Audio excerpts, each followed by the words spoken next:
어느덧 10월이 다가오네요. 저는 다른 계절보다 가을을 참 좋아합니다.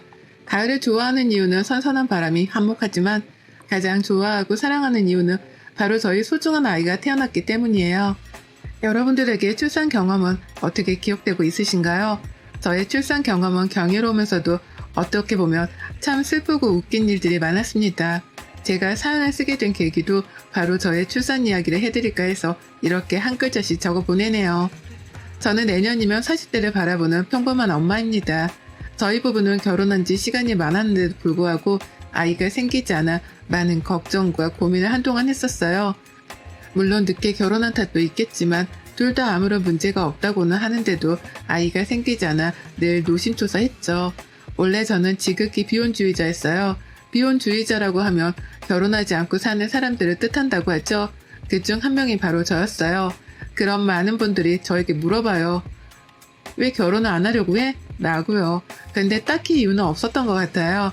한 살 한 살 나이가 먹어가면 갈수록 내 사람이다, 결혼하고 싶다라는 느낌이 들지 않았고 혼자서도 너무 잘 살고 있기에 굳이 결혼을 해야 할까? 라는 생각이 더 강했던 것 같아요. 그러다 지금의 남편을 만나게 되었고 정말 인연이 있다고 할까요? 금세 사랑에 빠져 우리는 굉장히 급속도로 진전이 되어갔어요. 남편과도 사실 결혼을 준비하는 내내 굉장히 많은 것들이 달랐어요. 가장 달랐던 건 바로 종교 문제였죠. 저는 남들이 종교 문제로 결혼하기 전 다퉈, 그래서 종교가 비슷하거나 한 명이 무교여야 돼, 이런 이야기를 주변에서 정말 많이 들었거든요. 남편과 시댁은 정말 지독한 크리스찬 집안이었고 저는 무교였어요. 근데 무교이니까 괜찮다고 생각했지만 애비 시댁에서는 저한테 일주일에 한 번은 꼭 교회에 가길 바라셨고 저는 주말에도 바쁘면 일을 하는 직업이라서 사실 그게 쉽지는 않았어요. 처음에는 사실 그런 것 때문에 결혼해서 잘 살 수 있을까? 라는 생각이 맴돌았지만 지금 아니면 남편 같은 사람을 만나지 못할 것 같다 라는 생각에 그런 것들도 뒤로 한 채 결혼을 하게 되었죠. 결혼을 하고 주말마다 시댁의 교회사랑에 한 달에 적어도 2번은 꼭 가야 했어요. 근데 다들 아시잖아요. 직장인들이라면 주말 이틀 정도 여행도 가고 싶기도 하고 또 친구들을 만나고 싶기도 하고 그냥 침대에 누워 아무것도 안 하고 싶은 거. 근데 시댁에서는 이런 것들이 허락되지 않았어요. 교회에 가면 거기서 끝나는 게 아니라 함께 예배드렸던 분들과 티타임에 시간이 맞으면 식사까지 하고 오곤 했으니까요. 그러다 2년 전쯤 코로나가 터지고 나서부터 교회 출입이 어려워지기 시작했어요. 대면 예배가 어려워 비대면 예배로 진행되는 순간 사실 코로나로 힘들기도 했지만 교회에 안 나가는 건 너무나 행복했거든요. 하지만 저희 시댁은 그렇게 호락호락 하신 분들이 아니셨고 대면 예배가 어려워지니 비대면 예배로 시댁으로 시간 맞춰 오라 하고는 같이 예배를 드리고 꼭 식사를 하고 집으로 가곤 했죠. 그나마 남편이 제가 정말 가기 싫은 날에는 회사 갔다고 다음 주나 이번 주는 못 올 것 같다고 열심히 이야기해준 덕분에 잠잠한 날도 있었죠. 저도 모르게 이런 것들이 스트레스로 다가왔을까요? 이제 슬슬 아이를 가지려고 생각해 준비를 하는데 남편도 저도 건강하다고 하는데 따로 피임을 하지 않는데도 아이가 생기지 않더군요. 한 1년 반을 노력했는데 자연임신이 어려운 상태가 되자 저희 부부는 검사를 받고 난임 클리닉에 다니기 시작했습니다. 그럴 때마다 저희 시어머니가 하시는 말씀이 꼭 있으시거든요. 믿음이 부족해서 그래 너희가 라는 말이요. 믿음을 위해서는 늘 하나님께 기도드리고 해야 하는데 너희가 그렇지 못해 예쁜 아가가 안 오는 거란다 라고 늘 말씀하셨어요. 정말 이 문장들을 결혼하고 나선 한 1000번 넘게 들은 것 같아 나중에는 남편이 정말 화내면서 그만 좀 하라고 할 정도였으니까요. 안 그래도 임신이 되지 않아 너무 힘든 시기였는데 시댁에서 저런 말까지 덧붙이니 어느 순간은 우울증까지 찾아왔습니다. 처음에는 남편이 제가 너무 힘들어하니 아이는 포기하고 우리 둘만 아끼면서 살자라고 해서 그냥 지낸 적도 있지만 이대로 아이가 없이 살다 보면 정말 후회할 것 같다는 생각을 많이 했던 것 같아요. 특히 주말에 남편이랑 외출하면 요새 쇼핑센터가 참 많고 잘 되어 있잖아요. 쇼핑센터에 가면 아이들이 있는 집을 보면 저도 모르게 계속 눈길이 가더라고요. 우리 아이는 얼마나 예쁠까 싶은 생각이 매 순간 들었습니다. 남편도 아이를 정말 좋아하는데 그때 쇼핑센터에 한 번 둘이 영화도 보고 놀러간 적도 있었거든요. 근데 아이가 지나가다가 넘어졌는데 남편이 번쩍 일으켜서 정말 괜찮냐고 아저씨가 미안하다고 웃는데 우리 아이가 있었으면 남편이 얼마나 좋은 아빠가 되었을까 싶었어요. 그래서 지금이 아니면 안 되겠다 싶어서 남편과 열심히 난임 클리닉에 다니기 시작했어요. 자연 임신은 어려울 것 같아 인공수정으로 마음을 굳히려는데 거기 산부인과 선생님께서 나이도 있으신지라 인공수정보다는 처음부터 시험관 시술로 진행해보면 어떻겠냐고 하시더라고요. 인공수정은 성공률이 10%에서 20% 내인데 시험관 성공률은 30% 전후로 보고 있으니 오랜 시간 끌기보다 처음부터 시험관으로 진행하면 어떻겠냐 권유를 해주셨고 남편과 저도 동의한 후 시험관 시술을 진행했어요. 시험관은 수정 과정은 몸 밖에서 이루어진 후에 임신을 하게 되는 과정이다 보니 10일에서 14일 기간 동안에는 배란 유도제를 매일 주사하고 관찰한 다음에 적절한 시기가 되었을 때 난자를 채취하는 과정으로 진행되어 남편 역시 수정을 하기 위해서 배양을 거쳐 자궁 내로 이식해 임신을 유도하는 과정이다 보니 인공수정보다는 더 어렵고 힘들다고 하더라고요. 주변에서 시험관 진짜 힘들다 해본 사람들이 다 이야기해 주었지만 그래도 저는 성공률이 더 높은 쪽에서 해보고 싶었던 마음에 힘들었던 마음이더라도 꿋꿋이 참고 시작했어요. 처음부터 끝까지 쉬운 게 하나도 없었고 1차 시험관을 시도했을 때는 실패했어요. 그땐 몸과 마음이 너무 힘이 들어 한동안은 다시 진행해볼 엄두가 나지 않더군요.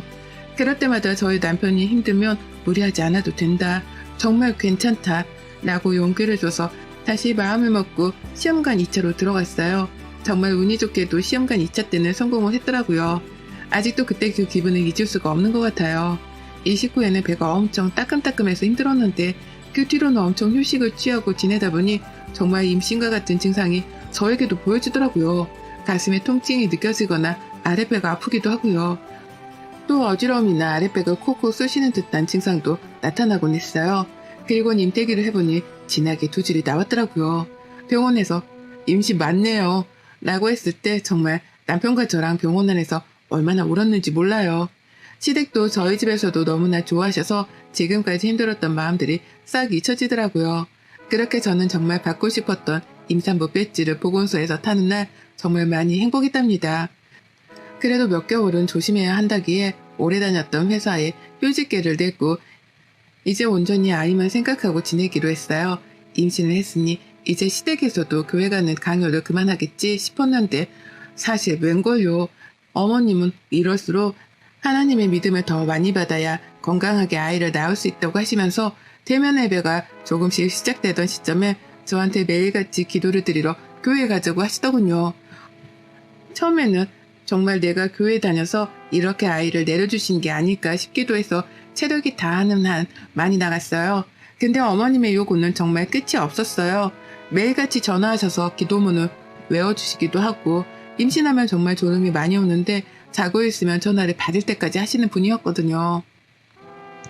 근데 또 남편이 집에 있다고 생각하면 전화 안 하세요. 아이러니한 일이죠. 그거 말고도 시어머니의 스토리는 참 많은데 정말 한 번은 교회에서 하루 동안 봉사활동을 하고 자고 오는 일정이 있었어요. 그때는 아직 단체 모임이 힘들기 때문에 여러 명만 추수려 가는 일정이었는데 거기 안에 저랑 남편이 들어가 있는 거예요. 그래서 남편이 어머님께 아직 초기라 조심해야 하니 가기 어려울 것 같다. 엄마 아빠만 가셔라 라고 해도 너희 아이가 축복받기 위해서는 반드시 가야 한다고 계속 이야기를 하시는 거예요. 남편은 안 간다고 돌이 그러니 제가 싸울 것 같다 그냥 갔다 오자고 하고 그 길을 떠났어요. 가서 체력이 너무 좋아대 방에 있으면 시어머니가 와서 인사하고 기도드리자고 부르시고 음식이 입에 안 맞아 남편이 나가서 뭐 좀 사온다고 하면 자기가 만들어주겠다고 하시지를 않나. 정말 최악의 1박 2일이었던 것 같아요. 그렇게 지내다 보니 어영부영 10개월의 시간이 흘러갔습니다. 저는 자연분만을 하기를 꼭 원했고 병원에서도 자연분만을 해볼 수 있는 데까지 해보자고 말씀해 주시더라고요. 저는 그렇게 아이가 태어나는 날을 손꼽아 기다리고 있는데 갑자기 청소하던 도중에 배에서 통증이 나타나기 시작하더라고요. 이게 진통인가 싶어서 병원에 전화해보니 가진통인 것 같다. 혹시 진통이 정말 시작되면 간격이 일정하면 그때 병원에 오셔라 하더군요. 생각보다 진통이 너무 빨리 와서 출산 가방을 부랴부랴 싸고 병원에 갈 준비를 끝냈는데요. 진통의 간격이 점점 일정해져서 회사에 있는 남편에게 전화하니 지금 당장 오기가 힘든 상황이라 어머님께 부탁을 드렸다고 하더라고요. 그래서 어머님이 데리러 오셔서 그렇게 저는 입원을 하고 진통을 겪는데 어머님이 눈앞에 와 계신 거예요. 저는 집에 다시 가신 줄 알았거든요. 근데 성경책까지 들고 들어오셨더라고요. 지금 코로나 때문에 일반 사람들이 출입하기가 어려운데 들어오셔서 남편에게 물으니 여기 병원장님이 엄마랑 같은 교회 다니는 친한 분이라 특별히 허락하셨다고요. 이거 신고해야 하는 거 아닌가 싶었어요. 그래서 제가 어머님 여기 다른 산모들도 있으니 들어와 계시면 안 될 것 같아요. 라고 했더니 걱정 마라 아가야. 이 엄마가 기도하면 너 순산할 거야. 그리고 PCR 검사도 다 받고 들어왔으니 걱정하지 않아도 된단다. 여기 병원장님이 엄마랑 가장 친한 분이셔서 특별히 너의 출산을 옆에서 함께 해주실 수 있도록 허락해 주셨단다. 라고요. 진통하는 와중에도 어머님이 옆에서 성경책을 들고 기도문을 외우는 모습을 보니 처음에는 짜증도 났지만 어느 순간부터는 너무 아파서 그 기도문을 듣고 있으니 조금은 마음이 편해지더라고요. 또 어머님이 앉지도 못하시고 계속 제가 힘들면 다리도 주물러 주시고 하니 그땐 감사하기도 했어요. 저는 늘 TV에서만 보고 드라마에서만 출산의 순간을 보니 정말 고귀한 순간이라고 여겨졌는데요. 하지만 제가 진통을 겪으니 정말 많이 힘들더군요. 특히 제 입장에서는 끔찍한 진통으로 피폐해지는 정신이 들고 늦은 눈으로 인해 제 몸을 전부 드러내야 해서 정말 뭐라 할 말이 없더라고요. 제가 생각했던 것보다 훨씬 더 고통에 저는 몸부림쳤고 그렇게 힘든 출산의 과정에서 친정 엄마만큼 저를 보살펴 주시는 어머니께 그때 결혼하고 처음 큰 감동을 받았어요. 저는 장시간의 진통 끝에 건강한 아들을 출산했습니다. 정말 너무 아팠지만 우리 아이를 보니 언제 아팠냐는 듯 그 마음이 녹아내리더군요. 그렇게 저는 양가 부모님 축복 속에 아이를 출산하고 몸이 어느 정도 회복된 후 산후조리원으로 들어갔어요. 그때만 해도 남편이 산후조리원에 같이 있을 수 없는 상황이라 저랑 아이만 들어갔고요. 산후조리원 천국이다 라는 말이 실감나게끔 아이를 케어해주시는 좋은 선생님 덕분에 저도 빠르게 회복을 했는데요. 그러다 저는 정말 경악을 금치 못하는 일을 발견하게 되었어요. 저희 시댁 가족들이 다 모여있는 메신저의 단체 대여방에 자신의 출산 과정이 적나라하게 드러난 사진들이 전송되어 있었던 거예요. 다들 정말 대단하다, 고생했다 라는 말과 함께 제가 진통하는 순간부터 출산하는 과정까지 다 찍혀있길래 그게 갑자기 너무 황당한 거예요. 알고 보니 어머니께서 제가 출산하는 과정을 모두 스마트폰으로 담고 있었던 거였어요. 이렇게 자기가 공유한 건 우리 첫 손주가 태어나는 영광스러운 순간을 공유하고 싶었기 때문에 자기만 알고 있으면 안 되니 이 사진들을 가족들이 있는 단체 대여방에 보냈다고요. 더 충격적인 건 그 사진 속에서 제가 출산하는 동안 흐트러진 모습부터 고통으로 내지른 비명, 눈물 범벅이 된 모습 등이 고스란히 담겨 있었는데요. 좋은 마음으로 찍은 건 저도 너무나 잘 알고 있지만 저에게 아무런 상의도 없이 이렇게 사진을 보내는 건 정말 이해가 가지 않더라고요. 그래서 어머니께 그 자리에서 전화해 바로 따져 물었어요. 어머님, 가족 단톡방에 제 출산 장면을 다 올리셨는데 도대체 왜 그러세요? 저 너무 창피해요. 아니 아가야 뭐가 창피하다고 하니. 출산은 세상에서 가장 경이롭고 아름다운 일이란다. 어떻게 이게 문제가 됐니? 어머님, 그래도 저의 모습들이 다 찍혀있는데 저 너무 수치스러워요. 아가야, 그런 마음을 먹으면 안 되지. 네가 우리 손자를 낳느라 얼마나 고생한지를 이 엄마가 다른 가족들도 알라고 보낸 건데 네가 그렇게 말하니 이 엄마는 조금 섭섭하구나 라고 하시더라고요. 이렇게 대화를 끝낸 후 어머님은 저에게 그래도 네가 마음이 그렇다면 미안하다고 사과를 하셨고 그렇게 이 이야기는 일단락되는가 했어요. 그 뒤로 저는 집에 와서 정말 처음으로 하는 육아의 진이 다 뺏겼고 제 몸 하나 가눌 수 없을 정도로 잠도 못 자고 힘들었죠. 그러다 시어머니가 손자를 교회 사람들에게 보여주고 싶으셨던지 아이 데리고 교회에 가자고 하셨고 아직 100일밖에 안 되는 아이를 사람 많은 곳에 데려가는 건 좀 그렇다 했는데도 불구하고 계속 이야기를 하시더군요. 어머님이 첫 손자 자랑하고 싶어 그런 것 같아 마음 고쳐먹고 아이를 데리고 교회에 가는데 교회 사람들이 저를 보고 너무 고생했다면서 격려를 해주시더군요. 그리고 아이 출산한 선물까지 많은 분들에게 받았는데요. 처음에는 교회에서 이렇게 출산을 하면 선물을 받는구나 싶어서 누구나 선물 다 좋아하잖아요. 그래도 내가 허투루 교회 다닌 건 아니었구나 싶었죠.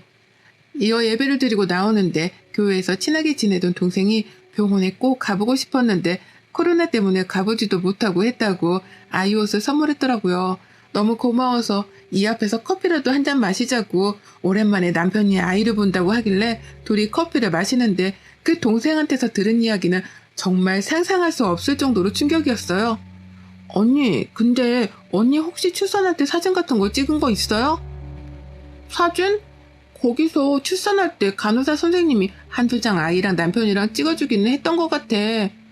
아, 그거 말고 언니 뭐 진통하고 그럴 때요. 진통? 남편은 아마 안 찍었던 것 같은데 왜 그래? 아, 이거를 언니한테 말해야 하나 말아야 하나 싶어서 고민했는데 그래도 언니는 알고 있어야 할 것 같아서요. 뭔데 그래? 우리 교회 사람들 단톡방이 있잖아요. 거기 단톡방에 언니가 출산한 다음 날인가 사진이 한 10장이랑 동영상이 올라오는 거예요. 그래서 저는 좀 늦게 확인하긴 했는데 보니까 언니가 진통하는 모습이랑 아이 낳는 모습까지 다 찍혀 있더라고요. 제가 보기에는 김 집사님이 언니 몰래 올린 것 같아요. 어? 아니, 어디에? 나도 한번 봐봐. 동생의 말을 듣고 그 단톡방을 확인하는 순간 제 출산 과정을 저희 가족 단톡방에만 올린 게 아니었어요. 교회 사람들 단톡방에도 올려서 아기 천사가 태어났으니 함께 축복하고 기도해달라는 말과 함께 제 사진들과 동영상을 올리셨더라고요.